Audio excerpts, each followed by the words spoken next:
இன்று ஆடி மாதம் முதல் நாள் தேங்காய் சுடும் பண்டிகை.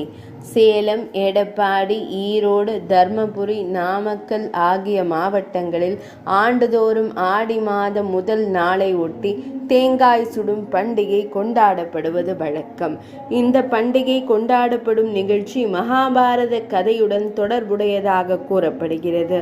அதர்மத்திற்கும் தர்மத்திற்கும் இடையிலான மகாபாரத யுத்தம் ஆடி மாதம் 1ஆம் தேதி தொடங்கி 18 தினங்கள் நடைபெற்று ஆடி மாதம் 18ஆம் நாள் அன்று முடிவுக்கு வந்தது. இந்த போரில் தர்மம் வெல்ல வேண்டும் என்று யுத்தம் தொடங்கும் நாளான ஆடி 1ஆம் தேதி மக்கள் அனைவரும் வேண்டி அதற்காக விநாயகர் மற்றும் அவரவர் இஷ்ட தெய்வங்களுக்கு பூஜை செய்கிறார்கள். இந்த பூஜையின் போது படைக்கும் வகையில் இதுபோல் தேங்காய் சுட்டு அதனை பிரசாதமாக படைத்து வழிபட்டதாக ஒரு ஐதீகம் உள்ளது. ஆண்டாண்டு காலமாக அந்த ஐதீகத்தை கடைபிடிக்கும் வகையில் இந்த மாவட்டங்களில் ஆடி மாத பிறப்பு தேங்காய் சுடும் பண்டிகை கொண்டாடப்பட்டு வருகிறது. அதன்படி ஆடி 1 தேங்காய் சுடும் பண்டிகை சிறுவர் சிறுமிகளின் உற்சாகத்துடன் இல்லங்கள் தோறும் கொண்டாடப்படுகிறது.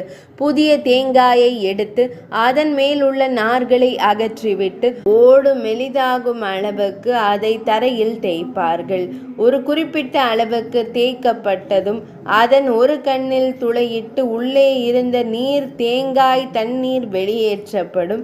பின்னர் துளையிட்ட கண்ணின் வழியாக தேங்காய்க்குள் பச்சரிசி, பருப்பு, வெல்லம், அவல், எள், ஏலக்காய் ஆகியவை கலந்த கலவையை இட்டு நீண்ட ஒரு முனை கூராக சீவப்பட்ட அழிஞ்சி மர குச்சியில் அந்த தேங்காயை சொருகுவார்கள்.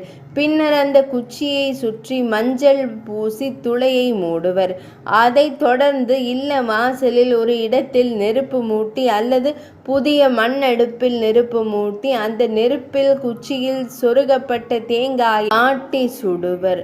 ஒரு குறிப்பிட்ட பக்குவத்தில் தேங்காய் சுடப்பட்ட பின் அதை அருகில் உள்ள பிள்ளையார் ஆலயங்களுக்கு எடுத்து சென்று வழிபடுவதும் பின்னர் தேங்காயை இல்லத்திற்கு எடுத்து வந்து அதை உடைத்து உள்ளே இருந்த கலவை உணவை உற்றார் உறவினர்களுடன் உண்டு மகிழ்வது வழக்கம். சிலர் இல்லத்தில் உள்ள சாமி படங்களுக்கு முன்பு படைத்து பூஜைகள் செய்துவிட்டு உட்கொள்வார்கள். இப்படி நெருப்பில் பக்குவப்பட்ட தேங்காயும் அதனுள்ளே இருக்கும் பூரணமும் மிகவும் சுவையாக இருக்கும். ருசி பார்த்தவர்கள் இதனை உட்கொள்வார்கள். குறிப்பு: இந்த ஆடி மாத முதல் நாள் தேங்காய் சுடும் பண்டிகையின் போது இல்லத்தில் கருவுற்ற பெண்டிர் யாரேனும் இருந்தால் தேங்காய் சுடும் நிகழ்வை அந்த இல்லத்தில் உள்ளோர் செய்ய மாட்டார்கள்.